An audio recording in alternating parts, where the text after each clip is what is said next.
যেই ছেলে মেয়েটার সাথে পরকীয়া করতেছিল, মেয়েটার সাথে তো করতেছিলই, মাটার সাথেও ফিজিক্যালি ইন্টিমেট হয়েছে ওই ছেলে। ও মাই গড, মা এবং হ্যাঁ, মেয়ে একই সাথে? একই সাথে। How do you know? ওই বলছে, ওই মেয়ে বলছে? ওই মেয়ে বলছে। সিরিয়াসলি? 6টা বছর আমি যা ফেস করছি, আসলে আমি নিজের মধ্যে ছিলাম না, ট্রমাটাইজড হয়ে গেছে একদম। আপনি চাইছেন সংসারটা টিকে যায়? হ্যাঁ, আমি অনেকভাবে চাইছি যে, আমি এটাও চাইছি যে আমার লাইফে কোনো দ্বিতীয় পুরুষ না আসুক, ওই থাকুক। এর মধ্যে এই মহিলা কি করে, ভোগী ঝুঁকি, ওই যে ভণ্ড কবিরাজ আছে না, কবিরাজ ধরে যে ওকে আনার জন্য। তো ওদের কবিরাজের রুলস হচ্ছে কি, মানে আনবেও আবার কবিরাজের সাথে থাকতেও হবে, মানে কাজের রুলস। সিরিয়াসলি? যে ওকে পাইতে হলে আমার সাথে আগে শুইতে হবে। সিরিয়াসলি? হ্যাঁ, এটা কাজের রুলস। জানেন, শুরু থেকে মনে হচ্ছে একটা মানুষ একবার ভুল করতে পারে, তা ছোট ভুল, সে বিয়ে করে ফেলাইছে, তারপর থেকে আপনি তাকে মাফ করে যাচ্ছেন, আবার নিয়ে আসতেছেন, আরেকজনের প্রেগনেন্ট করতেছে, আরেকজনের সাথে শুচ্ছে, আরেকজনের মেয়ের সাথে শুচ্ছে, মার সাথে শুচ্ছে, তারপরেও আপনি তার সাথে থাকতে চাইছেন। সমস্যা তো আপনার। হ্যাঁ, আমি তো বললামই যে আমার কমপ্লিটলি আপনার। আপনি এত প্রশ্রয় দিবেন, এত অন্যায় অপরাধ মানবেন, তা আপনার সাথে কেন হবে না? যার সাথে আপনি সংসার শুরু করলেন, যেই মানুষটা আপনাকে ভালোবাসে বলে বিশ্বাস করলেন এবং তার থাকা, খাওয়া, পড়া, চলা, জীবনের সব দায়িত্ব আপনি পালন করলেন নিজের ইচ্ছায়। দিন শেষে বুঝতে পারলেন সেই মানুষটা আপনার না এবং তাকে ছেড়ে নতুন করে জীবন শুরুটা করতে বাধ্য হলেন। জীবনটা তার আগে আর পরে কেমন ছিল আর থাকবে জানেন না আপনি? এরকম অসংখ্য বিপদ আমরা দেখি। ছেলেরা মেয়েদেরকে কি দারুণভাবে ব্যবহার করে। আজকের গল্পটা সেরকমই। আমরা চেষ্টা করছি আমাদের ছোট্ট প্ল্যাটফর্মে প্রতিবাদ করতে যে কোনো অন্যায়ের। আমাদেরকে সহযোগিতা করবেন, সাথী হবেন। চ্যানেলটা প্লিজ সাবস্ক্রাইব করবেন, ভিডিওটা শেয়ার করবেন, লিখবেন আপনার কোনো খারাপ বা ভালো লাগা থাকলে। হোয়াটসঅ্যাপ নম্বর দেওয়া আছে, সেটাতে হোয়াটসঅ্যাপ করবেন যদি নিজের কোনো কথা বলার থাকে আপনার। স্টুডিওতে আসার পর থেকে আমি আপনার চোখ লাল দেখতে পাচ্ছি। আসলে আমি কয়েকটা দিনই ডিপ্রেসড। তো ভাবলাম যে আমি আসলে আমার মনের কথাগুলো শেয়ার করতে পারতেছিলাম না কারোর সাথেই।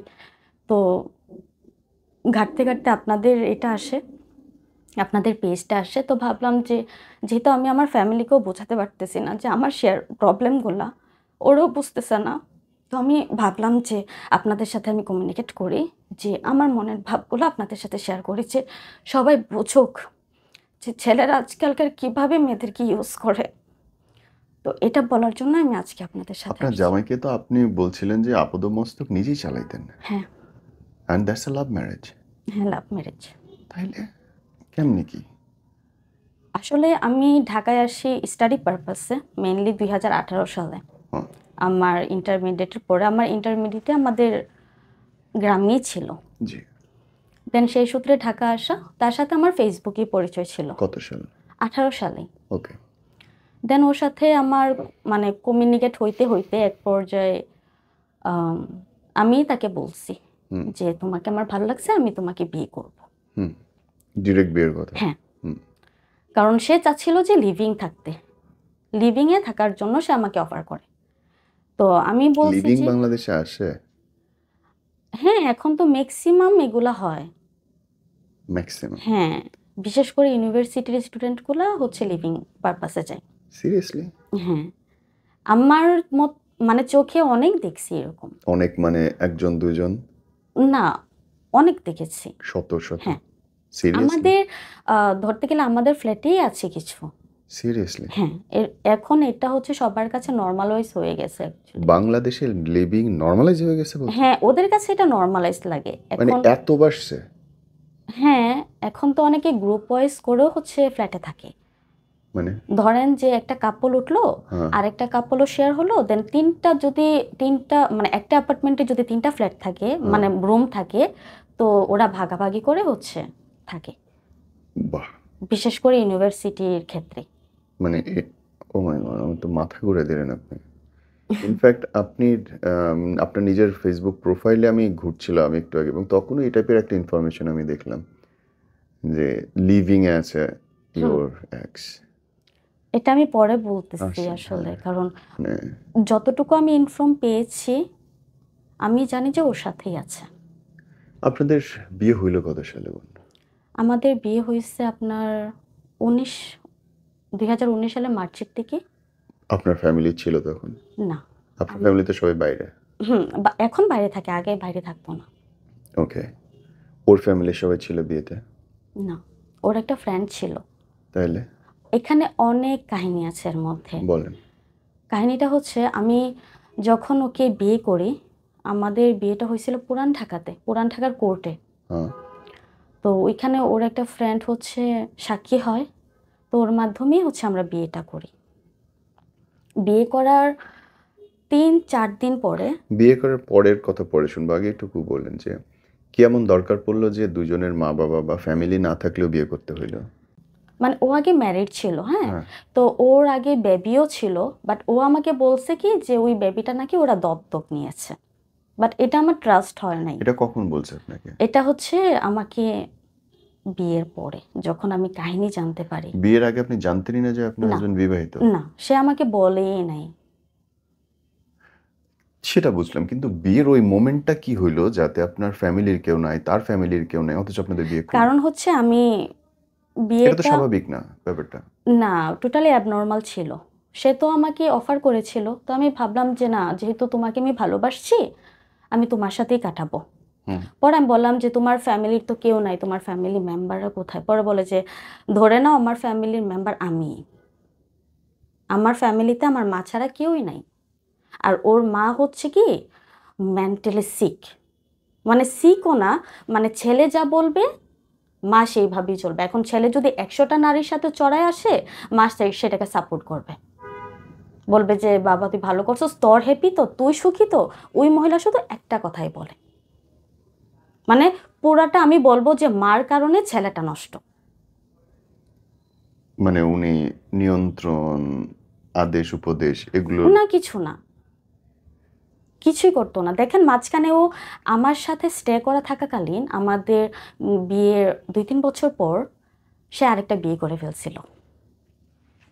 কি হচ্ছে? মানে আমার লাইফটা না উল্টাপাল্টা হয়ে গেছে সব কিছু। এই 6টা বছর আমি যা ফেস করছি, আসলে আমি আমি নিজের মধ্যে ছিলাম না, ট্রমাটাইজড হয়ে গেছি একদম, যে আমি কোনো কিছু কন্ট্রোল করতে পারতেছিলাম না। তারপরও আমি ওরে বলতেছিলাম যে যা হয়েছে হয়েছে, আমি তোমাকে মাফ করে দিলাম, সব কিছু শুরু করি। বিয়ে করলে আবার মাফ করে কেমনে? কারণ আমি যে ওকে অনেক ভালোবাসি, ওরে আমি হারাইতে চাই না আসলে। তো সেই ক্ষেত্রে আমি একটা মানুষ বলছি, আপনাকে রেখে আরেকটা বিয়ে করলো, তারপরে আপনি সেই মানুষটা আপনার কই থাকলো তাইলে? How could it say it's love? এটা এক্সপোজ হইলো কেমনে? এটা জানলেন কেমনে? জানছি কিভাবে, আমি হচ্ছে কোভিডের টাইমে যে এগুলো আমি আর নিতে পারতেছিলাম না। ওর ডে বাই ডে মানে মেয়েদের সাথে অনেক কনভারসেশন হইতো, এগুলো আমি সাফার করতাম। কিন্তু ওর মোবাইলের পাসওয়ার্ড বলেন বা আদার্স কিছু বলেন, আমার কারোর সাথে কমিউনিকেট হইতে দিত না, বা ও চাইতো না আসলে। যদি আমি কারোর সাথে কমিউনিকেট করি, সে আমাকে মা বাপ তুলে অবাচ্য গালাগালি করতো যে তোর সাথে আমি থাকবো না, এই না সে না। বাট সে জানতো যে আমি তার প্রতি অনেক উইক। তো কোভিডের টাইম যখন ছিল, এগুলা দেখতে দেখতে আমি এক পর্যায়ে ডিসিশন নিই যে আমি সেপারেশনে যাব। দেন হচ্ছে 2021 সালে আমি আমার বোনের বাসায় চলে যাই। আমার বোনের বাসা ওই দিকেই ছিল, আমার আমার থেকে অনেক ডিস্টেন্সে ছিল। তো ওইখানে আমি শিফট হই। বাট আমার বাসায় যে ফার্নিচার ছিল, আমি কিছু আনি নাই। হুম। আমার এই সংসার লাইফে যা যা ওইখানে ছিল সব কিছু ওইখানে রেখে আমি শুধু আমার নর্মাল কাপড়গুলো নিয়ে চলে আসছি। দেন এইখানে 2-1 মাস থাকার পর সে কি করলো, বলল যে তানভীর আমার ভুল হয়ে গেছে, আমি তোমার লাইফে কামব্যাক করতে চাই। তখন কিন্তু আমাদের লিগ্যালিভাবে ছাড়াছাড়ি হয় নাই। হুম। তো যেহেতু ছাড়াছাড়ি হয় না, আমি বলছি যে আচ্ছা সমস্যা নাই, তুমি যেহেতু তোমার নিজের ভুলগুলো বুঝতে পারছো, আমি অ্যাকসেপ্ট করে নিব মানে আপনি তোমাকে। চাইছেন সংসারটা টিকে যাক। হ্যাঁ, আমি অনেকভাবে চাইছি যে আমি এটাও চাইছি যে আমার লাইফে কোনো দ্বিতীয় পুরুষ না আসুক, ওই থাকুক।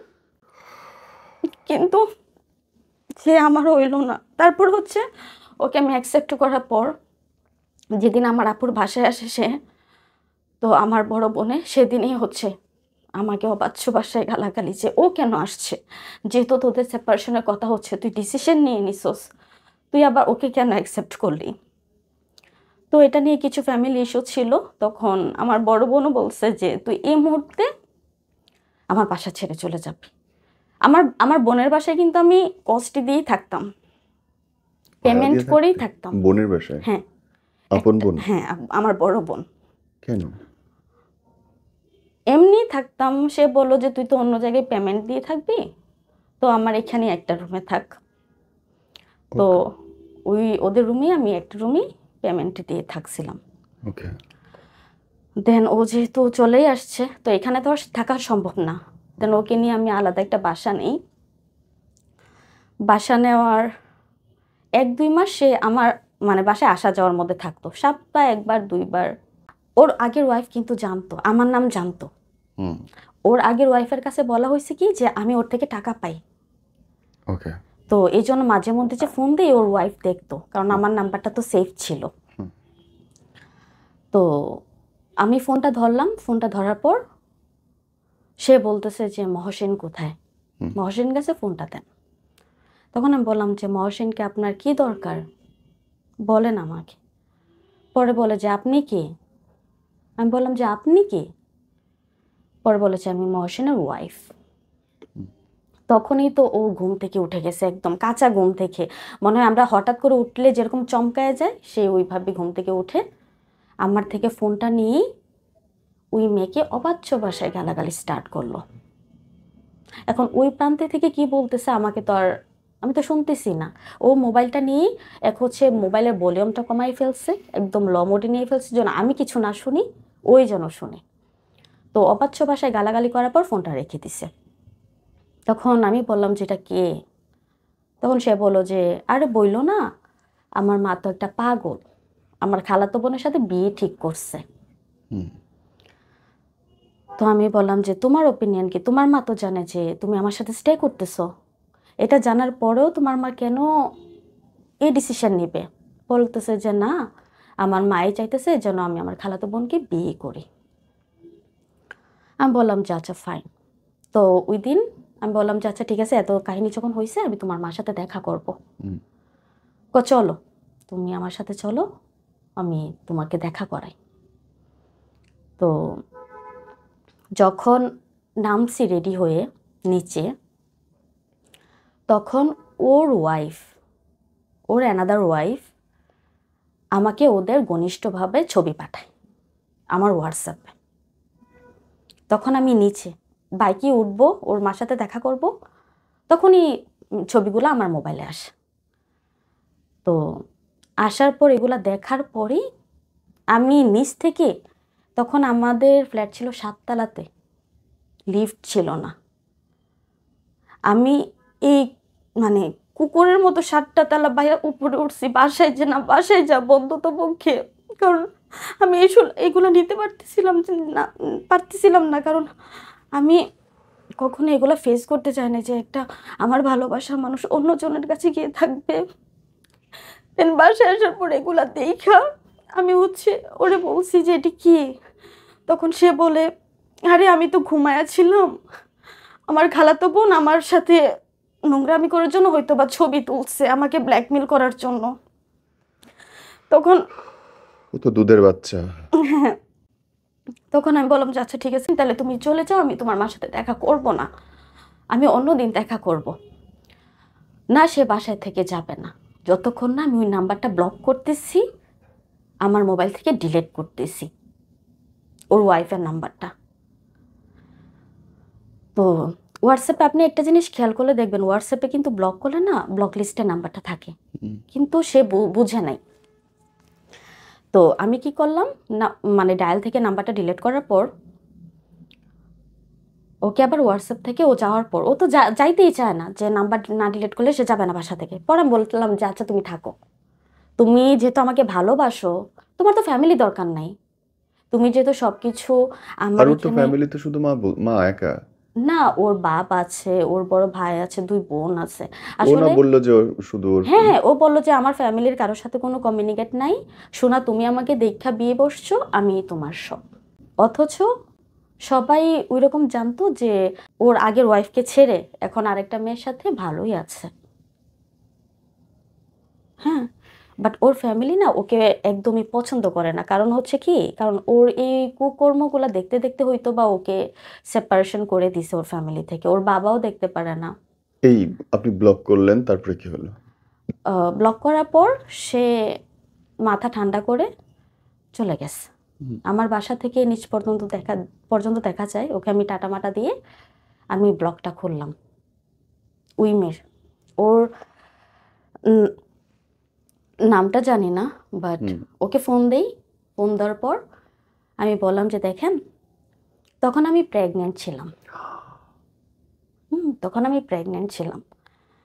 তো ও মাই গড। ওকে আমি ফোন দেই। ফোন দেওয়ার পর বললাম যে আপনার সাথে ওর সংসার কত দিনের? সে বলল যে ১.৫ বছর। আমি জানতাম না আসলে। তারপর আমি ওকে বললাম যে আপু, আপনি কাজ করেন, আপনার বাসার অ্যাড্রেসটা আমাকে দেন, নাহলে আপনার লাইফটাও শেষ হবে, আমার লাইফ তো শেষই। তো আমি চাই যে আপনি আর আমি এর সাথে ফেস টু ফেস কথা বলি। পরে বলে যে না আপু, আপনার ফ্যামিলির সবাই তো লয়ার, তো আমি চাই না যে এই বিষয়টা আইনিভাবে যাক। আপনি যদি আবার বাসায় পুলিশ নিয়ে আসেন। আমি বললাম যে না, আমি পুলিশ নিয়ে আসবো না, আমি একাই আসবো। তো গেলাম। ও অ্যাড্রেস দেয় না অনেক কষ্টে অ্যাড্রেসটা আমাকে দিল। তখন আমি বাসা থেকে 9টার দিকে বের হয়েছি, রাত্রে? রাত্রেবেলায়। হুম। বের হয়ে ওর বাসায় ওই বস্তিতে থাকে আসলে। যাইতে যাইতে আমার মনে হয় 11:30 বেজে গেছে। তো যাওয়ার পর অর্ধেক রাস্তা থেকে ওর ওয়াইফ আমাকে রিসিভ করে। ওর ওয়াইফও চায় না যে আমি ওদের বাসাটা চিনি। হুম। তো ওই গলিতে তো মানে ওই এরিয়াতে আমার ওই রকম চেনা জানা নাই, ছিল না। দেন ওই মহিলার সাথে যখন আমি কথা বলি, তখন দেখি যে আমার এক্সের একটা মানে হুডি না জানে সুইটার গায়ে দিয়ে রাখছে। তো এটা দেখে আমার এতটাই খারাপ লাগছে যে আমার ভালো লাগার মানুষটার জিনিসগুলো অন্যজন ইউজ করে।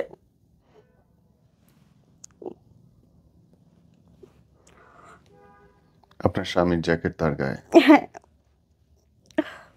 আর সে বলতেছে যে মজা করার জন্য ছবি তুলছে, ফাঁসাই দেওয়ার জন্য ছবি তুলছে।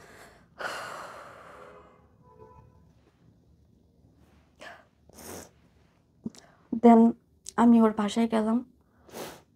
বাসায় গিয়ে দেখি যে আমার আগের খাট, আমার আগের ফার্নিচার, ইভেন আমার পাতিলে রান্না রান্না করতেছে। মনে হয় ভাত বসাইছিল আর বাসার মধ্যে মনে হয় কোনো খাবার ছিল না, ডাল ছিল, ডাল বসাইছে।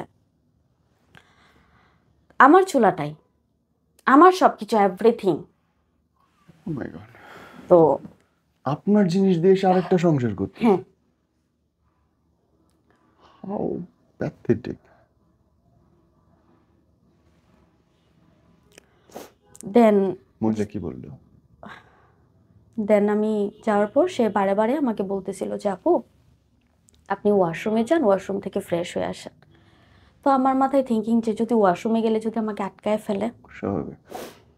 আমি বললাম যে না, আমি ওয়াশরুমে যাব না, মহসিন আসুক, আমি মহসিনের সাথে কথা বলে দেন হচ্ছে আমি চলে যাব। তখন ওই মহিলাও প্রেগনেন্ট ছিল। হ্যাঁ। তো আমি এটা জানতাম না আসলে। তো 1টা বাজে, 1:30টা বাজে, মহসিনে বাসায় আসে না। ওই যে আড্ডা দিয়ে ওর তো মনে তো কোনো মানে খারাপ লাগা কাজ করতেছিল না, যে না যা হইছে হইছে। ম্যানেজ করে ফেলছে। হ্যাঁ। তো সে 1:30টার দিকে বাসায় আসছে। এর আগে ওর মা আসছে। ওর মা আমাকে দেখে চিনে নেয়, কারণ আমি মাস্ক পরা ছিলাম। তো ওর মা বলতেছে যে এটা কি? তো সেই মহিলা বলল যে এটা হচ্ছে আমার বোন, আজকে রাতে থাকবে সে আমার বাসায়। তখন ওর মা একটু পর পরে বলতেছে যে কি রাঁধছস, মানে তুই তাই এই অবস্থা। ওই বাসায় কি ওনার মাও থাকতেন? হ্যাঁ। 2 রুমে 2 জন? না, 2 রুমে না, 1 রুমেই। মানে ওরা আরেক রুমে হচ্ছে সাবলেট উঠছিল, আরেক রুমে আরেকটা ফ্যামিলি ছিল মনে হয়। তো সেটা তালা ছিল, আমাকে যেটা বলছে যে ওইটা সাবলেট। তোর মা আমাকে বলতেছে আমার কাপড় নেই, তুমি পরো। আমি বলি না না আন্টি, আমি এগুলা পরবো না, আমি এইভাবেই থাকি। দেন গল্প টল্প করতে করতে ওই মেয়েটাকে ওরা কুত্তার মতো খাটায়। এই বলতেছে পান ছেঁচে দে, ভাত রান্না হয় নাই কেন, আমার ছেলে এসে কি খাবে, মানে ছেলের উপর অনেক কনসাল্ট। তো এক পর্যায়ে আসলো। উনি তো জানে না যে আপনি না, এখানে আসবেন। সে জানে না। দেন দেন আইসাই সে আমাকে দেখাই ওর মারে বলতেছে, এই মা তুই তোর ব্যাগটা ঘুষা, ওরা দুইটা বাসার মধ্যে ঝগড়া করুক, কারণ এখানে আমার মান সম্মান আছে, আমি চাই না আমার মান সম্মানটা নষ্ট হোক। ওর মা একটা হচ্ছে বোঝের মানুষ হয়ে ওনার মা কি করলো, ওনার ছেলের কথায় ব্যাগ গুছানো শুরু করলো। এখানে যে দুইটা মেয়ের লাইফ হেল হচ্ছে, ওদের মধ্যে কোনো গিল্টি ফিলনেস নাই। মা ব্যাগ গোছানো শুরু করলো। এক পর্যায়ে ওর ওয়াইফ মানে কান্নাকাটি হলে, মানে ধস্তাধস্তি হলে যা হয়, তো এক পর্যায়ে ওর শরীরে মানে ওর শার্টের মধ্যে মানে ধরে বলতেছে যে আমার সাথে তুই এটা কেন করলি।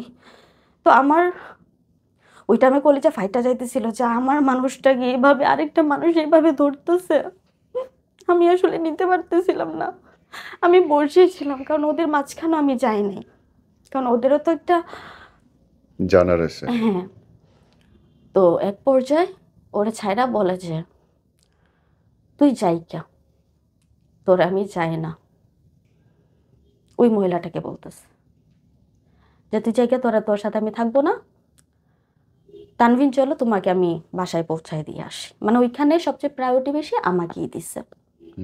ওই মেয়েটা একদম তুচ্ছ, কারণ সে জানে যে আমি ছাড়া তার লাইফে কিছুই নাই, কারণ আমি ওর লাইফে একমাত্র মেরিগোল্ড। ও আমাকে যেটা আসলে সাজাইছে যে আমি ছাড়া ওর কোনো গতি নাই। তো ওই দিন ধস্তাধস্তি হওয়ার পর আমি ড্রয়িংয়ে বসেছিলাম, দরজা বাড়ি দিয়ে দেয়। তো দরজা বাড়ি দেওয়ার পর ওই মেয়েকে মনে হয় কিছু একটা সান্ত্বনা দিছে যে আমি তানভিনকে ছেড়ে দিব, তুমি এখানে সিন ক্রিয়েট করো না, কারণ এখানে তো আমার মা বাপ সবাই থাকে, আমার একটা মান সম্মান আছে, তো আমি তানভিনকে তানভিনের মতো পাঠাই দিই, তুমি থাকো বাসায়। তখন বাজে রাত 3টা 3:30। দেন বাসা থেকে বের হয়ে সে আমাকে নিয়ে বের হয়ে যায়। আর ওই মেয়ে তো একদম কান্নাকাটি করতেছে, অবস্থা খারাপ। ওর মাও বলতেছে এই তুই মরতে পারোস না, ওই মেয়েটাকে যে তুই মর, তুই আমার ছেলের জন্য কেন কান্না করতেছস, ওই মা বলতেছে ওই মেয়েটাকে। দেন আমি ওকে নিয়ে বের হয়ে যায়। বের হওয়ার পর সারা রাস্তায় সে আমাকে বোঝাইতে বোঝাইতে আসছে যে ওই মেয়ে নাকি ওকে ব্ল্যাকমেল করে বিয়ে করছে। তো বাসায় আসার পর ওর পাগলা ধরা বাকি যে ভাই তোকে ছাড়া আমি থাকতে পারবো না, তুই যা করছিস, আমি তারপরও বুকার মতো বলছি যে তুই যা করছিস আমি মাইনা নিছি, তুই চইলায়। এরপরও আমি ওকে বলছি যে তুই আরেকটা মেয়ে চইলায়। প্রেগনেন্ট, আপনি দেখে হ্যাঁ, আসলেন। আমি জানতাম না প্রেগনেন্ট ছিল। ওই আপনার সব জিনিস নিয়ে সে একটা সংসার করতেছে, আপনি দেখলেন, তারপরেও ও মাই গড। দেন আমি কান্না করতেছি, সে বললো যে শোনা আমি তোমাকে ছাড়া যাবো না, ওকে যত তাড়াতাড়ি পারি আমি পেপারস দিয়ে দিব। সে আমাকে ওই দিন এই বুঝটা আমাকে দিয়ে যায়। দেন ওইখানে সে আরেকটা বুঝ দেয় যে আমি তানবিনকে বলে আসছি আমি তানবিনকে ছেড়ে দিব। বাহ। তানবিন আমার কাছে যত টাকা পায় আমি ওকে দিয়ে দিব, হয়তো বা সময় লাগবে, তো সময় যেহেতু লাগবে তুমি এক কাজ করো, তুমি টাকাগুলো দিয়ে দাও। তো সেই মেয়ে তো হচ্ছে মিডল ইস্ট ফ্যামিলির, এত রিচ না। আমি যতটুকু জানি ওর ফ্যামিলির বাবা নাই, মা কোনো রকমই সংসার চালায়। তো সে কি করলো, এর জন্য মনে হয় 50,000 টাকা কিস্তিতে তুলে দিছে। তো আমি ওর থেকে যে টাকা পাই 50,000 টাকা কিছুই না, ভালো অ্যামাউন্টের টাকা পাই। কত প্লাস মাইনাস? 8 লাখ প্লাস। ওর ওয়াইফকে হচ্ছে এটাই বোঝাইতো যে আমার থেকে সে ভালো একটা অ্যামাউন্টের টাকা নিচ্ছে, আমি ফোন দিয়েই হচ্ছে ওকে প্রেশারাইজ করি, আর সে ওই দিক দিয়ে গালাগালি করে সে ড্রেসে থাকে। তো এটা জানার পর সে কি করলো, এর পরের দিনই আমার বাসায় আসলো। বাসায় আসার পর বলতেছে যে ওই মেয়ের সাথে আমি তেমন আর যোগাযোগ রাখবো না, আমি চলে আসব, কিন্তু হ্যাঁ আমার একটা প্ল্যান আছে। আমি কি প্ল্যান? কই আমি বিদেশের জন্য বলবো যে ওকে আমি বিদেশ চলে যাব, আমি আমার টাসপোর্ট দেখায়া আমি ওর থেকে আলাদা হয়ে যাব। হুম। তখন আমি বললাম যে তুমি তো আর বাইরে যাবা না, কিভাবে কি করবা? পরে বলে যে ওইটা আমার উপরে ছেড়ে দাও, আমি দেখব।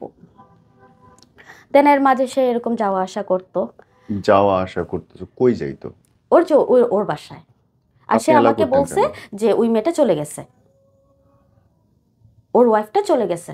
আর ওদের বাসায় কেউ নেই? না, ওকে। অথচ সে আগের বাসায় ওর ওয়াইফের সাথেই থাকে, কিন্তু কোনো ধরনের কিছু হচ্ছে না, ওদের সাথে টোটালি আলাদা কনভার্ট হয়। মানে ও আমাকে যেটা বলছে যে ওর ওয়াইফের সাথে কিছু হয় না, ওর মার সাথেই ও ঘুমায়। ওকে। তো কিছুদিন যাওয়ার পর ওর ওয়াইফ, আমি মনে হয় ফোন দিছিলাম যে আপনি চলে গেছেন কি না বা এরকম কিছু। পরে বললো যে আপু আমি তো প্রেগনেন্ট, আসলে আপনি চলে যান ওর লাইফ থেকে। তখন আমি আসলে কি বলবো আমি বুঝতেছিলাম না। আপনিও প্রেগন্যান্ট, আপনার পেটে বাচ্চা। তখন আমি বলছি যে আপু আমি যদি ওকে ছেড়েও দেই, ও 2 দিন পর আপনাকেও ছেড়ে চলে যাবে, কারণ সে আপনাকে ভালোবাসে না, আপনাকে সে টোটালি ইউজ করছে। কারণ তার চলার মতো অপশন হচ্ছে না। মাঝখান দিয়ে আমি সেপারেশনে ছিলাম, ওর তো টাকার দরকার, চলার দরকার। আর ওর পেশাটাই হচ্ছে মেয়েদেরকে দিয়ে ইউজ করে করে টাকা নিবে, ওই রকম। তো সে বলল যে আপু আমি তো প্রেগনেন্ট, আপনি চলে যান। দেন আমি ওনাকে বলি যে আপু আমি কিভাবে যাব? আমি তখন 3 মান্থের প্রেগনেন্ট ছিলাম। দেন মহসিনকে জানানোর পর মহসিন জানছে, মহসিন বলতেছে সমস্যা কি, আলহামদুলিল্লাহ। মানে একটু মানে ওর মধ্যে গর্জন নাই আসলে, মানে ফিউচার প্ল্যানিং বলতে কিছু ছিল না। তো সে বললো আলহামদুলিল্লাহ রেখে দিব। তো যখন ওর ওয়াইফকে আমি জানাই যে আপু আমি তো প্রেগনেন্ট, তো আপনার কতদিন হয়েছে? সে বললো যে বেশি দিন হয় নাই। তো আমি বললাম যে দেখেন আপনার কি ডিসিশন নেন। সন্ধ্যা থেকে হাসতে হাসতে ফোন দিয়ে বলে যে আপু আপনি যাকে এত ভালোবাসেন সে তো আপনাকে ভালোবাসে না, আমাকে কেন সেও আমাকে অনেক ভালোবাসে। তখন সে বললো যে আপনার পেটের বাচ্চার তো ওর না। তখন আমি বললাম তাহলে কার? এটা শোনার পর আসলে আমার কি করা ছিল আমি জানি না, তারপরও নিজেকে অনেক কষ্টে আমি সিচুয়েশনটাকে পার করছি। কতদিনের বেবি তখন পেটে? আমার 3 মাস প্লাস। আর তো ওর হচ্ছে মানে ফার্স্ট মান্থ আই থিঙ্ক ওর ওকে। 3 মাস প্লাস, মানে 4 মাস হবে ওরকম। যখন আর অ্যাবর্শনের উপায় নেই। না, তখন সে আসলো বাসায়, আসার পর আমি বলতেছি যে তুমি লিজা মানে ওই মহিলাটাকে কি বলছো? সে বলছে আমি কি বলছি, ওর সাথে তো আমার কথাই হয় না। আমি কি তোমরা এক রুমে থাকো, এক মানে এক ফ্ল্যাটে থাকো, কথা হচ্ছে দেখা হচ্ছে, ও তোমাকে রান্না করে খাওয়াচ্ছে, তাহলে কথা হবে না কেন? অবশ্যই কথা হবে। সে বলতেছে যে না ও তো প্রচুর মিথ্যা কথা বলে। তো এটা জানার পর আমি বলদের মতো ওরে আবার বিশ্বাস করছি যে না হয়তোবা সে সংসারটা বাঁচানোর জন্য 1-2টা মিথ্যা কথা বলতেই পারে, এটা স্বাভাবিক। আমি হইলে তাই করতাম, যে না 1-2টা মিথ্যা কথা হইলেও যদি আমার সংসারটা টিকে। তো মাঝে মধ্যে আসা যাওয়া করতে করতে রমজান চলে আসলো। সে বলল যে শোনা অ্যাভার্শনটা করাই নাও, আমাকে বলল। তখন আমি বললাম যে কেন? কারণ আমারও তো একটা ইচ্ছা আছে, তোমার না থাকতে পারে। তো সে বলল যে যেহেতু এটার কোনো ফিউচার নাই, শোনা আমরা একটা প্ল্যানিং করে, যেহেতু এত ঝড় বয়ে গেছে, একটা প্ল্যানিং করে আমরা সব কিছু স্টার্ট করব। তখন সে নিজেই আমাকে কিট এনে দেয়, ট্যাবলেট এনে দেয়, খাই। ওই দিন হচ্ছে আমার প্রচণ্ড পরিমাণ ব্লিডিং হয়, কিন্তু ওই যে বেশি সময় হয়ে গেছে না, এটা আর হয় নাই। তো যেদিন আমার ব্লিডিং ভাঙা স্টার্ট হয় সেদিন আমি ওর পাগুলা ধরা বাকি ছিল যে দেখো আমার যেহেতু এত ব্লিডিং হচ্ছে আমি তো মারাও যাইতে পারি। তো তুমি আমার কাছে থেকে যাও, কারণ আমার খুব ভয় লাগতেছিল, কারণ এগুলো আমি কখনো ফেস করি নাই। ও বললো কি যে শোনা কিচ্ছু হবে না। ওই রাত্রে আপনাকে একা রেখে চলে গেছে? হ্যাঁ, যে কিচ্ছু হবে না, তুমি কোনো সমস্যা হইলে বইলো, আমি চলে আসবো। অথচ সে এখন থাকবে না, কোনো প্রবলেম হওয়ার পর আমি ফোন দিলে সে আসবে, এর আগে না। এখন সে আমার থেকে যাইতে মানে চলে যাইতে চাইতেছে। কেন? ওই যে ওর ওয়াইফকে ওই দিক দিয়ে হ্যান্ডেল করে রাখছে।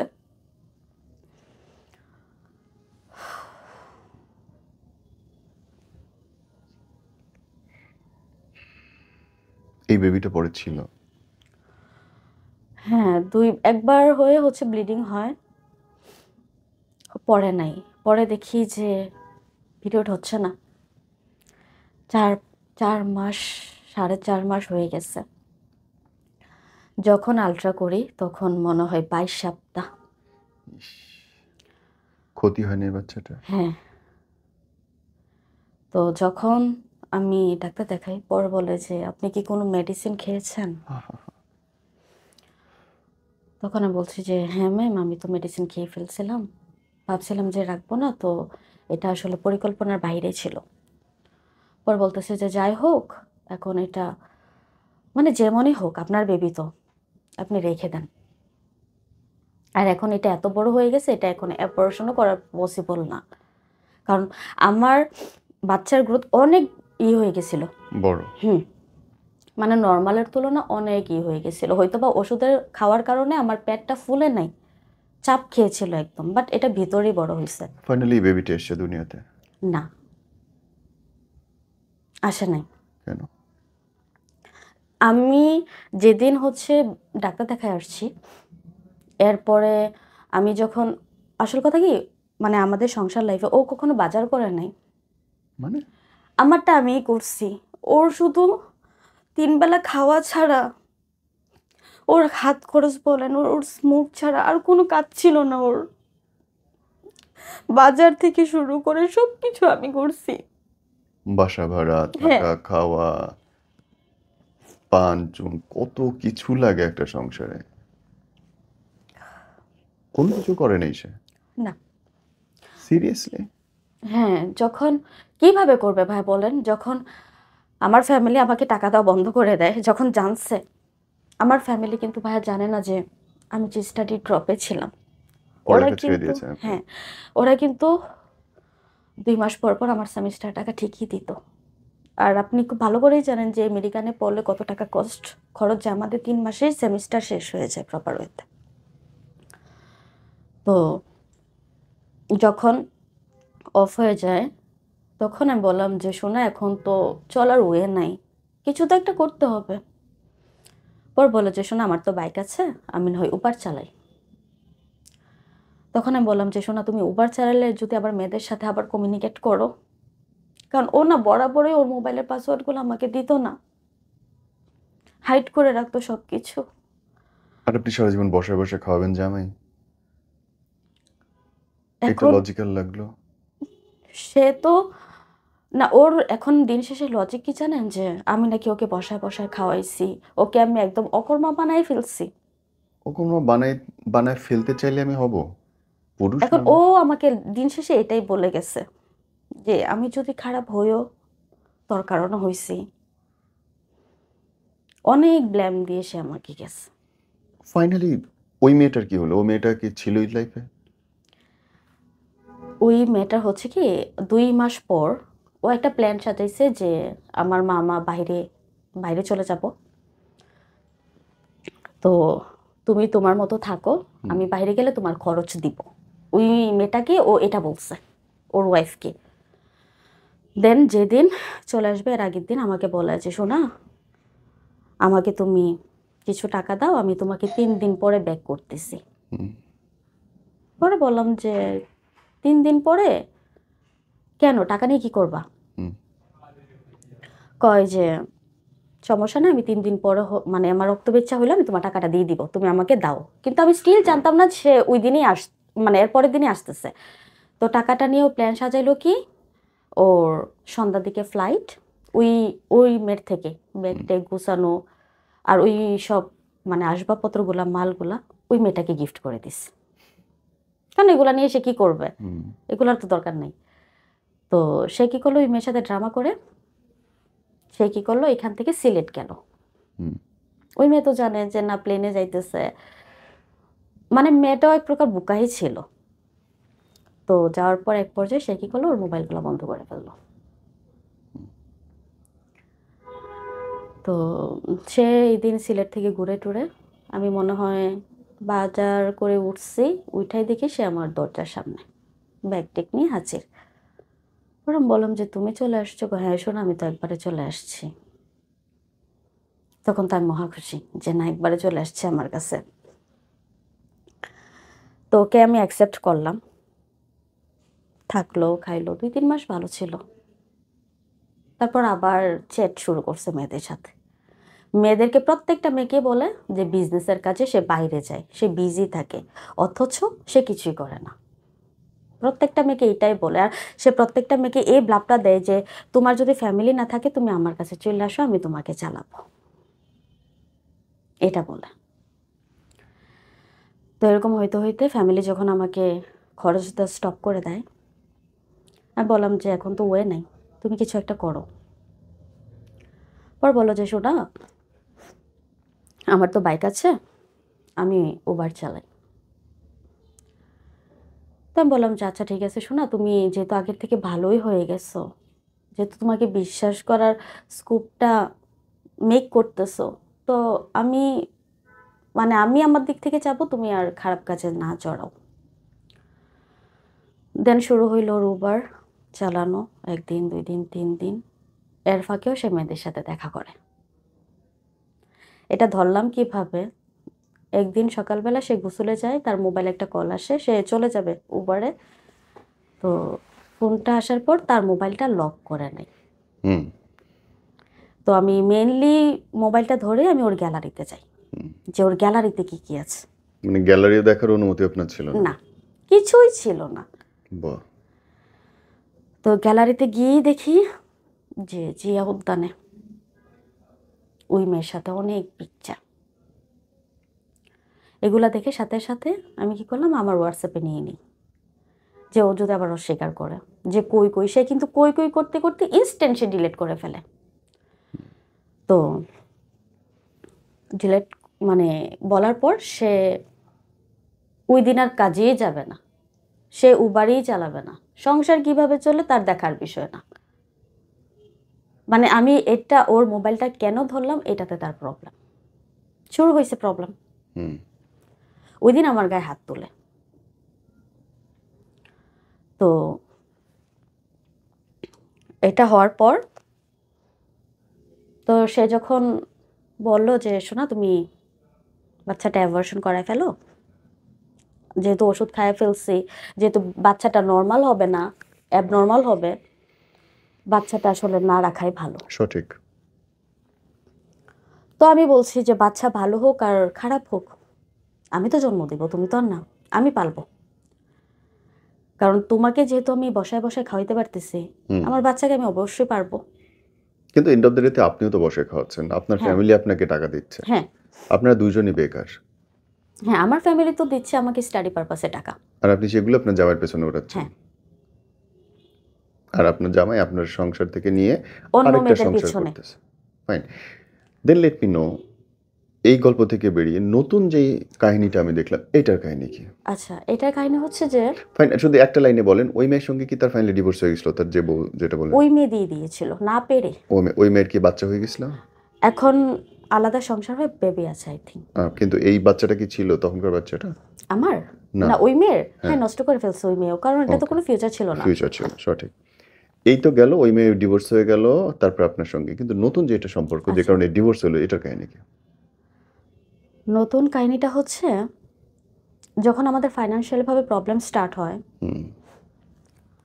একটা বিড়াল পালা শুরু করছিলাম। ওকে। তো একটা বিড়াল অ্যাডাল্ট হওয়ার পর একটা ছেলে বিড়ালের দরকার হয়। তো সেই পারপাসে অনলাইনেই আমার এই মেয়েটার সাথে পরিচয় হয়। ওকে। তো সেটা ফার্স্টে মানে মিথ্যা কথা বলতো। ফার্স্টে বলতো যে ওর হাজব্যান্ড আছে, আবার বলে যে ওর ফিয়ন্সি আছে। হুম। ওর হাজব্যান্ড বেকার, আবার বলে মেডিকেলে পড়ে, এক এক সময় এক এক। এক এক রকম।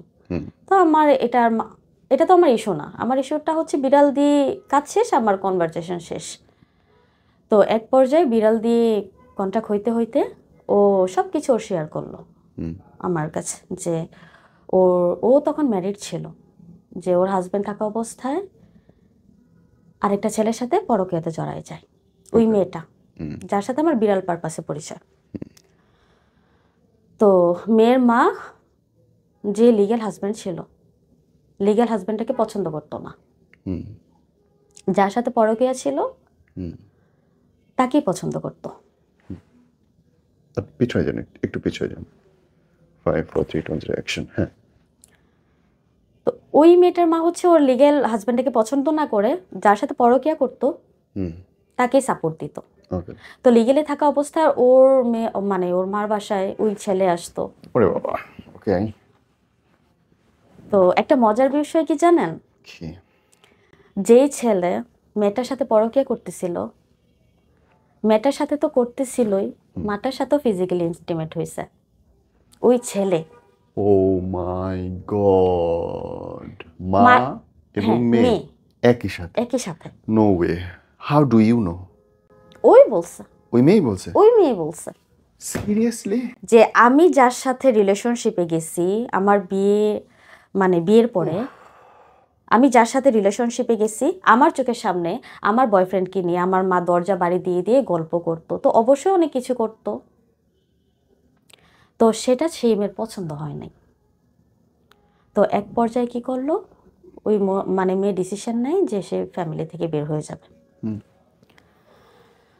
তো এর মাঝখানে ওর হাজব্যান্ডও জেনে ফেলে যে এই ছেলের সাথে ওর পরকীয়া।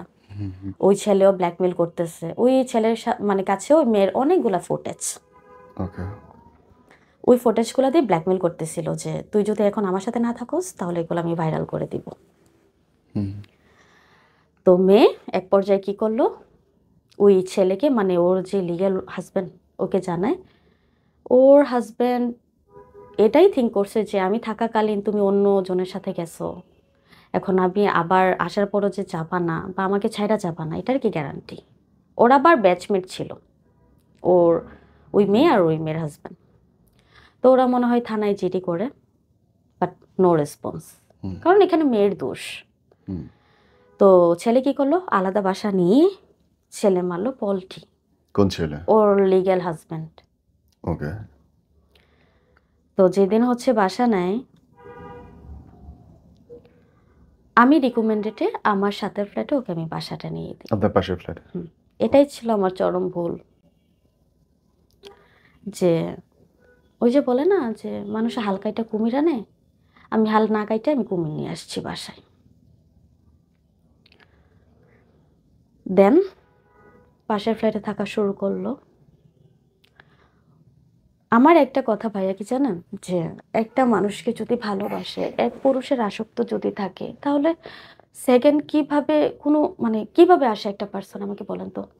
যে আমি একটা মানুষকে এত ভালোবাসি, ভালোবাসার পরও আমি আরো অনেক জনের সাথে ফিজিক্যালি ইন্টিমেট হই, এটা কোন ধরনের ভালোবাসা আমি জানি না। আমার ডিকশনারিতে আসলে ভালোবাসার কোনো ডেফিনেশন নাই। তো যেদিন সে আসছে, এরপরেই ওই ছেলে পল্টি, ওই ছেলে ওই মেয়ের সাথে খাবে না, মানে কোনো যোগাযোগ রাখবে না। তো এখন ওরা তো ফার্স্টে বলছিল যে ওরা হাজব্যান্ড ওয়াইফ, তো যেহেতু এখন হাজব্যান্ড ওয়াইফ নাই, তো একা বাসা তো কেউ ভাড়া দেয় না। তো আমি বাড়িওয়ালাকে রিকমেন্ডেড করি যে ও আমার বোন, আপনি বাসাটা ভাড়া দেন, ভাড়া নিয়ে প্রবলেম হবে না। কারণ যেহেতু আমি এখানে অনেক বছর ধরে থাকতেছি, এখন উনিও একটা ট্রাস্ট ইস্যু চলে আসছে, যেহেতু উনি ইজিলি রাজি হয়ে গেছে। তো থাকতেছে থাকতেছে এর মধ্যেও ওর হাজব্যান্ডকে পা ধরার বাকি, যে কার? তুই একটু বাসায় আয়, ওর ওকে। হুম। লিগ্যাল হাজব্যান্ডকে। আর ওদের ভারসাম্যতে হচ্ছে যে যেই ছেলের হাজব্যান্ড, ওই ছেলের মা ওদের নামে কবিরাজি করে। হাস্যকর। হ্যাঁ, কবিরাজি করে ওই মেয়ের থেকে আলাদা করার ট্রাই করতেছে। তো ওই ছেলে মানে মন উঠে গেলে যা হয়, মন উঠে গেছে ওই ছেলে আর আসে না, বাট যেদিনই আসে ওকে ইউজ করতে আসে। হুম। তো সে কান্নাকাটি করার পরে সে কি করলো, এক পর্যায়ে ওই ছেলে ডিসিশন নেয় ছাড়াছাড়ি হয়ে যাবে। আর ওদের মানে বিয়ে যে হয়েছে কোনো লিগেলি ডকুমেন্ট ছিল না, হুম। মানে মুখে মুখে একটা কাজী দিয়ে বিয়ে হয়েছিল। হুম। তারপর এগুলো নিয়ে ঝামেলা হইতে হইতে আমার এক্স ওর মাকে দেখে, ওই মেয়ের মাকে দেখে, আসলে মেয়ে যেমন সুন্দর মেয়ের মাও আরো সুন্দর, মানে বোঝা যায় না আসলে যে মা মেয়ে। বাহ! আর একটা মজার ব্যাপার কি জানেন, ওর মার ওর মারও কিন্তু হচ্ছে সেপারেশন হয়ে গেছে। ডিভোর্স হয়ে গেছে। হ্যাঁ, 2018 সালে। তো 18 সালে ডিভোর্স হওয়ার পরে ওই মহিলাও আরেকটা ছেলের সাথে রিলেশনশিপে জড়ায়। ওকে। দেন ওই ছেলে 6 বছর ওরা হচ্ছে লিভিং এ থাকে। ওনার ছেলে কিন্তু জানতো, ওকে। ওর ভাইও কিন্তু এগুলা করে। ওর ভাই একটা কথা ওর মাকে বলে যে মা আমি হচ্ছে বিয়ে করতে চাই, মানে মেয়ে আমাকে যা বলছে, তখন মেয়ে বলে যে তোর লাইফটা তো এখন এনজয় করার বয়স, তুই এখন কেন বিয়ে করবি। মাই হচ্ছে ইন্সপায়ার দিত, মানে ওদের ফ্যামিলিটাই এরকম। দেন মাকেও হচ্ছে ওরা বলছে যে তুমি যেহেতু লাইফে অনেক কষ্ট করছো, তুমি ওনার সাথে থাকো। তো উনিও হচ্ছে বিয়ের প্রতিশ্রুতি দিয়েছিল যে বিয়ে করবে। তো দিন শেষে হইলো কি, বিয়েটা আর করলো না ওনাকে, হুম। অন্য মহিলাকে বিয়ে করে ফেলে। তো এর মধ্যে এই মহিলা কি করে, বগি চুকি ওই যে ভণ্ড কবিরাজ আছে না, কবিরাজ ধরে যে ওকে আনার জন্য। হুম। তো ওদের কবিরাজের রুলস হচ্ছে কি, মানে আনবেও আবার কবিরাজের সাথে থাকতেও হবে, মানে কাজের রুলস, সিরিয়াসলি? যে ওকে পাইতে হলে আমার সাথে আগে শুইতে হবে। সিরিয়াসলি? হ্যাঁ, এটা কাজের রুলস। আরে বাপরে! কি হাস্যকর! তো মাঝে মধ্যেই ওর মানে মেয়েটার মা ওকে ফোন দিয়ে হ্যারাস করতো যে হুজুরও বলছে তুইও যদি না শোস তাহলে আমার কাজটা হবে না। মানে মা-মেয়ে দুজনেরই লাগবে? হুম। কি তো কইতেছেন আপনি এসব ভাই? হ্যাঁ, এগুলাই হচ্ছে, এগুলাই হয়ে আসছে এতদিন। মজার ব্যাপার কি জানেন, ওর মা যখন ফোর্স করতো না, সেও চলে যাইতো, সেও থাকার জন্য চলে যাইতো। থাকার পরে নাকি নিম পাতা টাতা দিয়ে ঝাইরা মাইরা দিত, ওদের শরীরে নাকি জিন টিন থাকতো, ঝাড়ার পর নাকি জিন চলে যায়। আমি জানি না আসলে এগুলা এগুলা হওয়ার পরে হইতে হইতে যখন ওদের মানে বিশ্রী অবস্থা, ওরা নিজেই তৈরি করে ফেলছে ওদের এই অ্যাবনর্মাল লাইফটা। কারণ একদিক দিয়ে মাও করতেছে, মেয়ে তো বেরিয়ে হয়ে গেছে, আরেক দিক দিয়ে ছেলেও মার সামনেই গার্লফ্রেন্ড টেনে টাইম স্পেন্ড করে মার সামনে। তো যখন মেয়ে জিজ্ঞেস করে যে তোমার ছেলে এগুলা কি করে, তুইও তো করছস। পরে ও বলে যে মা তুমি তো জানো যে আমার সিচুয়েশনটা কেমন ছিল। ওরা আবার কবিরাজিতে অনেক বেশি এডিক্টেড। একটু জ্বর উঠলেও ওরা মনে করে যে কবিরাজ দ্বারা কিছু একটা ইফেক্টেড হয়েছে, মানে নর্মাল ভাবে, মানে কিছুই নর্মালি নেয় না, সবকিছু কবিরাজের মাধ্যমেই নেয়। তো ওর মা বলে যে তুই কি করছস, তুইও তো এগুলাই করস। তখন মা আমের মধ্যে যুদ্ধ, যে তুইও তো এগুলা করস। হুম। তখন এর মধ্যে আপনার এক্স এর নজর পড়ে? হ্যাঁ, এক্সের মানে এর মধ্যে এগুলা কনভার্ট হওয়ার পর ওদের মধ্যে অ্যাকচুয়ালি ওই যে মেয়ের লিগ্যাল হাজবেন্ড ডিভোর্সের কথাবার্তা চলে। তো মেয়ে কাউন্সিলের কাছে যায়। তো ওইখান থেকে আমি কি বিশ্বাস মানে বলদ ছিলাম, বিশ্বাস করে আমি আমার হাজবেন্ডকে ওর সাথে পাঠাই, কেন? যে ওর তো গার্ডিয়ান বলতে কিছু নাই। আর ওর মা কি বলছে জানেন, যে ডিভোর্স হোক না কি হোক এটা আমার জানার বিষয় না, এই মেয়ের পক্ষে আমি নাই। মা বলছে এই কথা। আর আপনি গার্ডিয়ান হয়ে আপনার হ্যাঁ, হাজবেন্ডকে ওই আমি মেয়ের সাথে পাঠিয়ে দিলেন? পাঠাইছি, যেন বাহ! ও যেন একটা হেভি। একটা ভালো একটা যেন রেজাল্ট পায় ওই দিক থেকে। রেজাল্ট আপনি পাইছেন তো? হ্যাঁ, হুম, খুব সুন্দর করে পাইছি। আপনি দেখলেন কেমনে? জানলেন কেমনে? জানছি কিভাবে, ওর মানে যখন ছাড়াছাড়ি হওয়ার পর একটা শো অফ আছে না ভাইয়া, যে আমাদের ফ্যামিলি ম্যাটার বাইরের মানুষদের সাথে কেন শো করব, আচ্ছা। আমরা আমাদেরটা আমাদের মধ্যেই থাকুক। তো সে যখন আমার পাশের ফ্ল্যাটে থাকতো, আমার বাসায় আসতো, যখন আমার হাজব্যান্ড আমাকে শোনা শোনা করে ডাকতো, আমাকে কাজে হেল্প করতো, তো ওর এটা অ্যাট্রাকটিভ হয়, নজরে আসে যে আমার হাজব্যান্ড এত আমাকে কেয়ার করে, ওর থেকে আমি বেশি সুন্দর, আমি সংসার করতে পারলাম না, ও আমার থেকে কালো হয়ে ও কেন ভালো থাকবে? ওর মধ্যে এই ইন্টেনশনটা তৈরি হয়। তৈরি হওয়ার পর সে কি করলো, আমার হাজব্যান্ডের উপর ভালো লাগা স্টার্ট করলো, হুম। যে না আমার হাজব্যান্ডকে তার লাগবে। ফাইন, আমি মেনে নিলাম। তো সে যখন ভাই আমাদের এই অ্যাপার্টমেন্টে আসে, ওকে একটা কথাই বলছি যে দেখো, তোমার তো আগে অনেক ব্যাড রিপোর্ট আছে। আমি চাই না যে এই এলাকাতে, তুমি ছেলেদের সাথে কথা বলো, প্রবলেম নাই, কিন্তু এই এলাকার বাহিরে, কারণ যেহেতু এই এলাকাতে আমার একটা মান সম্মান আছে, অনেক বছর ধরে থাকতেছি, সবাই চিনে, অবশ্যই আমার একটা রিপুটেশন আছে। হ্যাঁ আপু, এটা ধরেন আজকে বুঝাইছি, কালকে সন্ধ্যার দিকে মনে করেন যার পরের দিন সেম ফ্ল্যাটের 5 তলা ছেলের সাথে ওকে ধরা, মানে হাতে নাতে ধরি। কোথায়? ওর বাসায়, ওই মেয়ের বাসায়? মেয়ের বাসায়। ছেলে গোসল করে বের হইছে, আর মেয়ে কাপড় চেঞ্জ করে আস্তে করে দরজা খুলতেছে। ওইটা আবার মহসিনের টের পাইছিল। তখন আমি গিয়েছিলাম মনে হয় বাজার করতে। আমাকে ফোন দিয়ে বললো যে সোনা তুমি কই? আমি বললাম যে আমি তো বাজারে। পরে বলে যে ওই মেয়ে কই? আমি বললাম যে ওই মেয়ে আমার সাথে থাকবে কেন, ওই মেয়ে তো ওর বাসায় থাকবে। পরে বলতেছে কোনো একটা ঘাপলা আছে।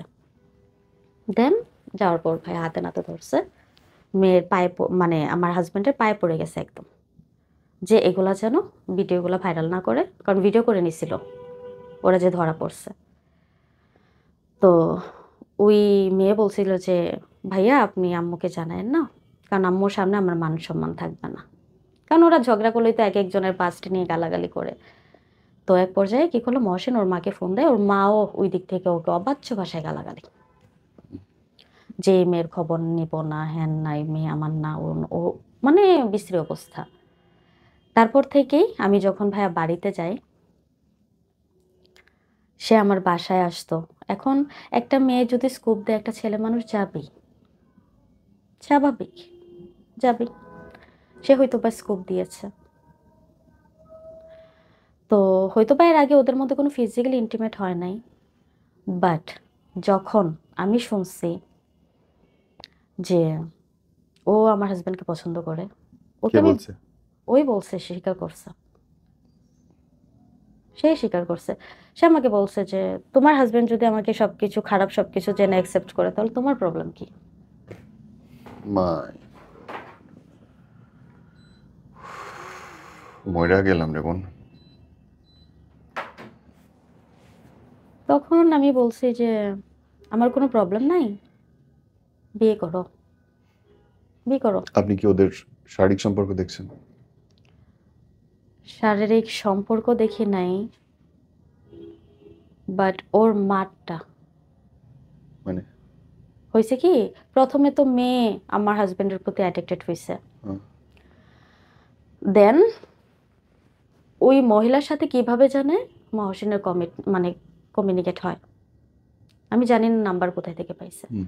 হয়তো বা ওই যেদিন ওনাকে ফোন দেওয়া হয়েছিল ওই দিনই নাম্বারটা সেভ করে রাখছিল, বা অন্য নাম দিয়ে সেভ করে রাখছিল।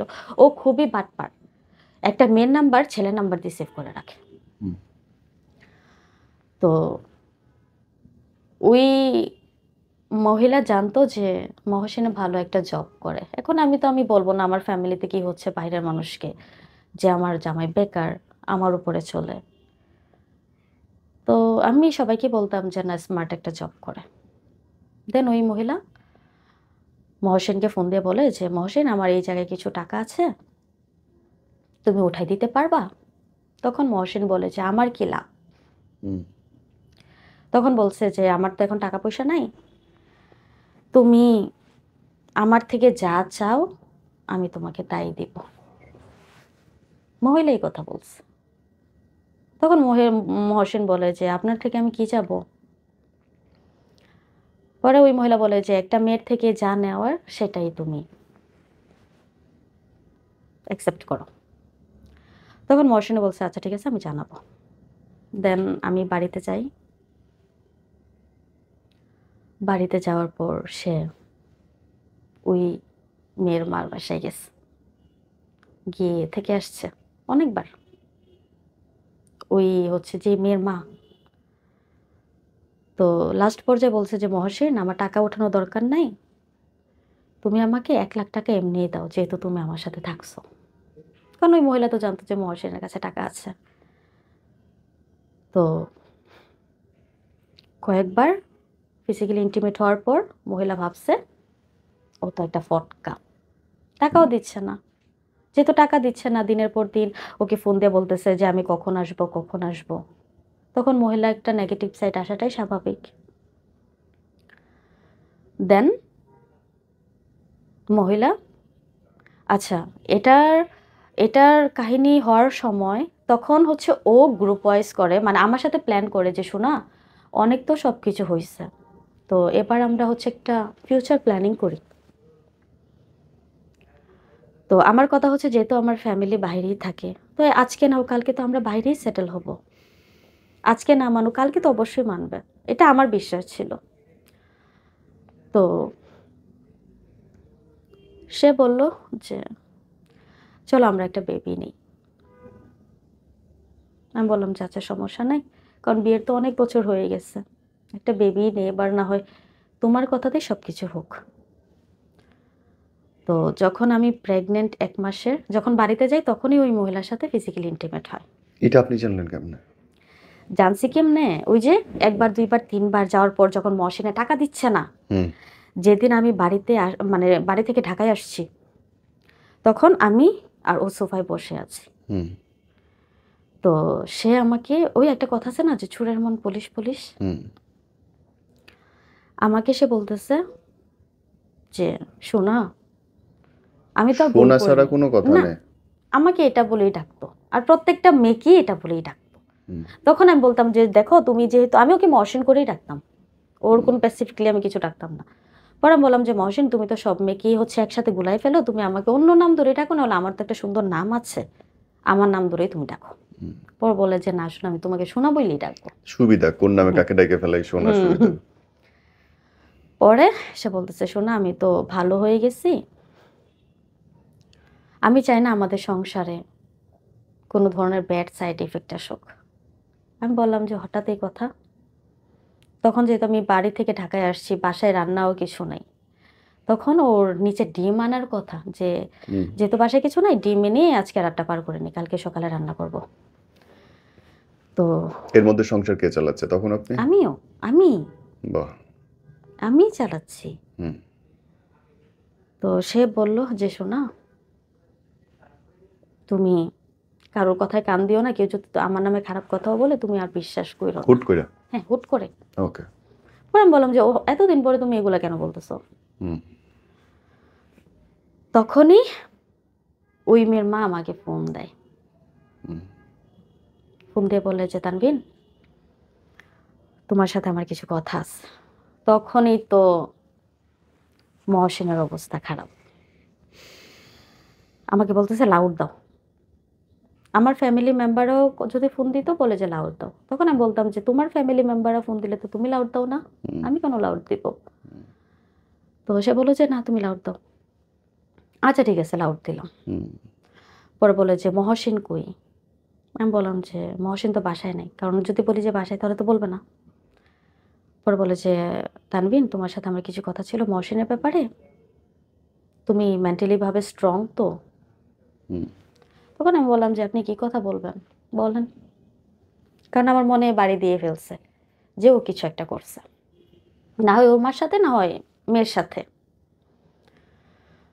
তো পরে বলা স্টার্ট করছে যখন, আমি বললাম যে আন্টি আমি একটু ব্যস্ত, আমি আপনাকে 5 মিনিট পরে ফোন দিই। হুম তখন আমার পাশে মহসিন। দেন পরে বললো যে আচ্ছা সমস্যা নাই তো। দেন আমি রাখার পরে বললাম যে আচ্ছা ঠিক আছে মহসিন তুমি হচ্ছে নিচে যাও ডিম আনতে যাও, তুমি যাও, তোমার সাথে আমি পরে কথা বলবো। সে যাবে না, হুম সে এখন ডিম আনতে যাবেই না। আজকে সে আমার সাথে গল্প করে সারা রাত পার করে দিবে, হুম মানে মাইরা ফেললেও সে নিচে যাবে না। হুম সে যাবে না ওই যে সেম আগের কাহিনী স্টার্ট হয়েছে, যখন তার আগের ওয়াইফের ক্ষেত্রে হয়েছে। যে না তুমি ঋত্বিকার মাকে ব্লক করো, ওই মহিলার সাথে কথা বলা দরকার নেই, ওই মহিলা তো একটা অবাচ্য ভাষায়, আবার ওই মহিলার নামই উল্টা পাল্টা। অথচ একটা মজার ব্যাপার কি জানেন, হুম। যে সে যখন ওই মহিলার সাথে ইন্টিমেট হইতো তখন ওই মহিলাকে বলতো আমি নাকি ওকে সময় দিই না, আমি নাকি আমি আমার আমার মতো করে বিজি, ওকে পাত্তাই দিই না। আর ওই মহিলা কি নিজে মুখে পরে বলল আপনাকে যে হ্যাঁ, তার সাথে কি হয়েছে? সব কিছু। তাইলে এটা জানার পরে মেয়ের সাথে কেমন করে গেল তাইলে? আচ্ছা, কিছুতেই আমার সুতোই খুঁজে পাইতেছি না, কোত্থেকে কি হইতেছে বোন? এটা আসলে ভাই উল্টাপাল্টা সব কিছু। মেয়ের কাহিনীটা হয়েছে কিভাবে, আমি যখন ওকে পেপারসটা দিয়ে দিই, মেয়ের মা যখন সব কিছু স্বীকার যায়, আচ্ছা তখন কিন্তু আমি প্রেগনেন্ট ছিলাম। ও মাই গড! হ্যাঁ, বললাম না যে আমি প্রেগনেন্ট ছিলাম, আমি কিন্তু আমার পেজে পোস্ট করছি। দেখছি আমি। তো যেদিন হচ্ছে ওর মা সব কিছু স্বীকার যায়, তখন সে তার মোবাইল থেকে আমি তার মার নাম্বারটা ডিলিট করাই, সে নিচে গিয়ে আবার কিভাবে জানে ওই মহিলাকে ফোন দিছে অন্য নাম্বার থেকে, ফোন দিয়ে বলছে যে তুই যদি তানভীরকে আর একটা কথা বলোস, আমি তো ছেলের সামনে সব বলে দেবো যে তুই আমার সাথে কি কি করছিস। মানে ওই মহিলাকে এখন উল্টা ব্ল্যাকমেল। হুম। তো মহিলা তো আবার আমাকে ফোনটা বলতেছে যে তানভীর ও তো আমাকে উল্টা পাল্টা ব্ল্যাকমেল করতেছে। তখন আমি বললাম যে আন্টি, ও কিছুই করতে পারবে না, আপনি রিল্যাক্স থাকেন, যেহেতু আমি আপনার পাশে আছি, ও কিছু করতে পারবে না। দেন ওই দিন আইসা বাসায় এসে সে আমাকে অনেক মারামারি দেয়। সেই মারার ক্ষেত্রে আমার তলপেটে একটা লাথি দেয়। তখন আমার তখন ৩ মাস আপ হয়ে যায়, আবার ৩ মাস আপ হয়ে যায়, মানে এই ৩ মাস আমার লাইফ থেকে না যাইতেছিলই না। যখন আমার পেটে লাথি দেয় তখন হচ্ছে ব্লিডিং করতেছিল হালকা হালকা হালকা হালকা, আবার সে আগের মতো সিমটম শুরু হয়েছে। তো মানে আমাকে তো মারছে মারছে, মানে আমার পেটে যে লাথিটা দিছে আমি এখনো হাঁটতে পারি না ওই রকম ভাবে। তো এর পরের দিন আমি হচ্ছে আলট্রা করাই, তখন ওই মেয়েটা ছিল আমার সাথে। তখনও জানতেন না যে ওই মেয়েটার সাথে এত কিছু না না হচ্ছে? না, ওই মেয়েটা আমার সাথে ছিল, কিন্তু তলে তলে ওরাও ইন্টিমেট। ওই মেয়েটাও জানতো না যে মার সাথে মহসিন এইগুলা করছে। যেদিন এই কাহিনী হয় ওই মেয়েটাকে হচ্ছে আমি আমার ফোন দিয়ে বাসায় আনি, আমার তখন আমার ফ্ল্যাটের সাথেই ছিল ওই মেয়ে, আমিই আনছি আসলে।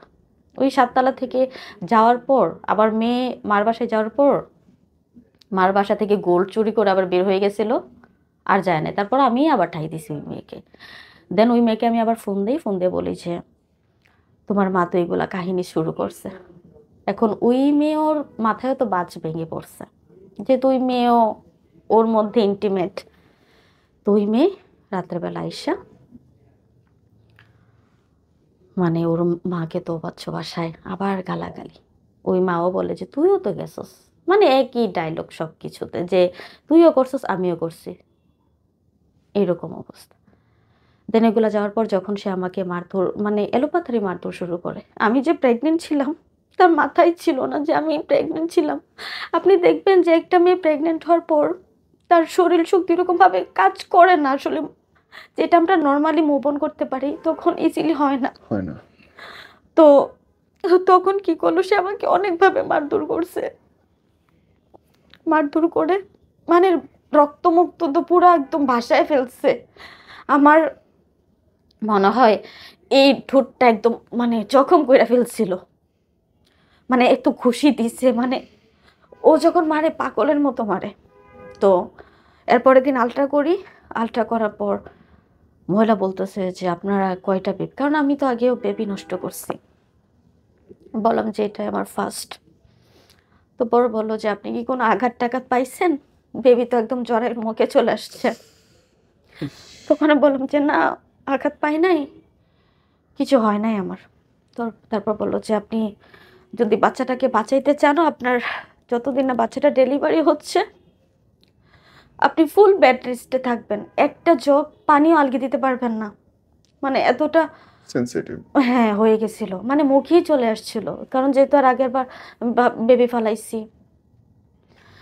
তো যেদিন আলট্রা করে আসছি ওই দিনও আমি বলছি যে ও স্বীকার যায় না, মহিলা তো স্বীকার গেল, তে স্বীকার যায় না যে সেই খারাপ কাজ করছে। দেন আমি ওকে বলি যে মহসিন তুই তুই বল, এখনো সময় আছে, তুই বল, আমি যেহেতু তোর এত এত খারাপ কাজ মাফ করছি, এটা আমি মাফ করে দিব। তখনও সে বলে যে আমি কিছু করি নাই, তুই আমার সাথে থাকলে থাক, না থাকলে নাই। কারণ সে তো বরাবরই জানতো যে আমি ওর প্রতি উইক, ওকে ছাড়া আমি কিছুই বুঝি না। কারণ আমার স্কুল লাইফ বলেন, কলেজ লাইফ বলেন, সব কিছু মহিলা, গার্লসে পড়ছি, মহিলা কলেজ পড়ছি, ওই রকম লাইফে কেউ আসা নাই। তো এই জন্যই চাচ্ছিলাম না যে কেউ আসুক আমার লাইফে। দেন ওকে বলার পর সে বলল যে তোর মন চাইলে তুই থাক, না হলে তুই যাইগা, তুই চলে যা। তখন আমি বললাম যে কালকেও তো তুমি বলছো যে শোনা যা হয়েছে হয়েছে, তোমাকে যেন আমি বিশ্বাস করি, তাহলে এগুলো কোন লজিকে তুমি বলছিলা বলো? পরে বলে যে তোর বুঝে থাকলে তুই থাক, না হলে তুই তোর রাস্তা মাপ। তখন আমি তখন বললাম আপনার বুঝ আসে নাই মনে যে আমি কি না, দরকার। আসলে তখন আমি আমার নিজের মধ্যেই ছিলাম না যে আসলে আমার মধ্যে এগুলো কি হচ্ছে, আমার বুঝতেছিলাম না। জানেন শুরু থেকে মনে হচ্ছে একটা মানুষ একবার ভুল করতে পারে, তা ছোট ভুল, সে বিয়ে করে ফেলাইছে, তারপর থেকে আপনি তাকে মাফ করে যাচ্ছেন, আবার নিয়ে আসতেছেন, আরেকজনের প্রেগনেন্ট করতেছে, আরেকজনের সাথে শুচ্ছে, আরেকজনের মেয়ের সাথে শুচ্ছে, মার সাথে শুচ্ছে, তারপরেও আপনি তার সাথে থাকতে চাইছেন। সমস্যা তো আপনার, হ্যাঁ আমারই, আমি তো বললামই যে আমার কমপ্লিটলি আপনার। আপনি এত আমারই। প্রশ্রয় দিবেন, এত অন্যায় অপরাধ মানবেন, তা আপনার সাথে কেন হবে না? It should not brother, it should not. এই অপরাধের পুরোটা দায়িত্ব আপনার। আপনি কেন মানতে গেলেন না? সংসার টিকাবো, আরেক জায়গায় প্রেগনেন্ট করে ফেলতেছে একটার পর একটা, এবং তারপরে আপনি আমার সংসার আমি ধরে রাখবো, রিয়েলি হয় না, হয় না। খুব বিরক্ত হইলাম জানেন। আপনার প্রতিটা চোখের জল যদি আপনার নিজের জন্য বয় তাহলে ঠিক আছে, যে আমি ভুল করছি, কিন্তু যদি অন্য কোনো মানুষের জন্য আপনার চোখের জল পড়ে, ইট শুড। আসলে কাঁদতেছেন কার জন্য বলেন তো? আমি না ভাইয়া ওকে অনেক ভালোবাসি ভাইয়া, আমি বইলা পৌঁছাইতে পারবো না যে কতটা ওকে আমি ভালোবাসি। খালি অন্ততপক্ষে একটা ভালো দিনের আশায় যে না, আমার মা খালার একটা কথা বলে যে মানায় নে, যেহেতু বিয়ে করছো মানায় নে, আর যেহেতু তোমার পছন্দে বিয়ে করছো, মানে বুঝিনি যে একটা ফ্যামিলিতে নিজের পছন্দেরটা বিয়ে করলে কেমন হয়। হ্যাঁ, নিজের পছন্দে বিয়ে করলে হয়, তিনজন মেয়ের সাথে সে আপনি দেখতেছেন, তারপর আপনি মানায় নিতেছেন। ভাইয়া প্রথমেরটা তো হচ্ছে মানা যায় না, কেমনে ফ্লার্টিং মানা করে যায়? এটা মানা যায়, কিন্তু না না, লাস্টেরটা আমি না প্রথমেরটা যখন হয়নি। আরেকটা জায়গায় সংসার করতেছে, আমার আপনার মধ্যে থালা ভাইয়া বাসনে জেদ কাজ মাজতেছে। করতেছিল, সত্যি কথা বলতে, যে তুই যেহেতু আমার হাস নাই, আমিও তোকে অন্য কারো হইতে দিব না। হ্যাঁ, তারপর আপনি কেন ছেড়ে দিলেন না? জিদ হয়েছে, শেষ, ক্লিন। নিয়ে আসছি ভাইয়া, কারণ আমি আমার ফ্যামিলিটাকেও দেখাতে চাচ্ছিলাম যে ওর জন্য এতটা তোমরা আমাকে ই করছো, হে করছো, এতটা। End of the day family right ছিল। হ্যাঁ, তোমার জীবন থেকে যারা দেখতেছে তারা যদি শেখে, কি শিখবে তোমার কি মনে হয়? শেখার কিছু নাই, বাট আমি একটা কথাই বলবো যে নিজের পায়ের নিচে মাটিটা শক্ত না করে কারোর পায়ের নিচের মাটিটা শক্ত না করাই ভালো। আগে নিজেরটা শক্ত করা দরকার। So, দিন শেষে আমি এই রেজাল্টটাই পাইছি আসলে, যে আজকে আমার পায়ের নিচের মাটিটা নরম করে ওটা শক্ত করে ফেলছিলাম, হইল না সে আমার। তুমি তোমার জামার জন্য কিছু বলতে চাও? বলতে চায় না, বাট একটা কথাই বলবো যে আমার সাথে অন্যায়গুলো না হইলেও পারতো, কারণ ও তো জানতো যে আমি ওকে কতটা ভালোবাসি। এখন আল্লাহ আমাকে কালো বানাইছে, এটা তো আমার হাত নাই। তো ভালোবাসার মানুষকে তো আর অভিশাপও দেওয়া যায় না। যার সাথে গেছে ভালো থাকার জন্যই তো গেছে, ভালো থাকুক। আমার এন্ড অফ দ্য রেজাল্ট যার সাথে আছে, অন্তত ওকে ভালো থাকুক, সেই যেন সমাপ্ত হয়, আর কেউ যেন স্টার্ট না হয় ওর লাইফ, এটাই যেন শুরু হয়, এটাই যেন শেষ হয়। ওর কাছে আমার একটাই রিকোয়েস্ট, আর কারোর লাইফটা নিয়ে যেন আর খেলা না করে অন্তত পক্ষে। ওই মেয়েটাকে কিছু বলতে চাও? ওই মেয়েটাকে আসলে আমি কিছু বলতে চাই না ভাইয়া। কারণ ও তো হচ্ছে একটা নর্তকীর চেয়েও ভয়ংকর। কারণ ও তো একটা ছেলের সাথে ভাইয়া যায় নাই। অনেক ছেলের সাথে গিয়েছে। তার বয়স যখন ১৪ না ১৫, তার মা যেটা বলল বা সেও যেটা বলল, তখন থেকেই সে প্রেগন্যান্ট হওয়া স্টার্ট হয় উইথআউট ম্যারিড। ১৪ বছর বয়স থেকে। হ্যাঁ। তো তখন থেকেই একটা মেয়ে যদি ১৪ বছর প্লাস থেকে যদি ছেলেদের সাথে মেলামেশা, ছেলেদের সাথে এরকম ডিপলি রিলেশনশিপে যায় বা ফ্যামিলি সাপোর্ট করে, তো তার জন্য এটা নরমাল ওয়েস্ট। তো সেই মেয়েটার আসলে আমি দোষ দিব না। কারোরই দোষ নাই। এখানে আমারই দোষ। যে সবকিছু জানার পরও অন্ধ ভালোবাসা। আমি ওকে অনেক ভালোবাসি। অন্ধ ভালোবাসা। অন্ধ বললেও ভাইয়া ভুল হবে আসলে। নিজের ক্ষতি করে ভালোবাসা।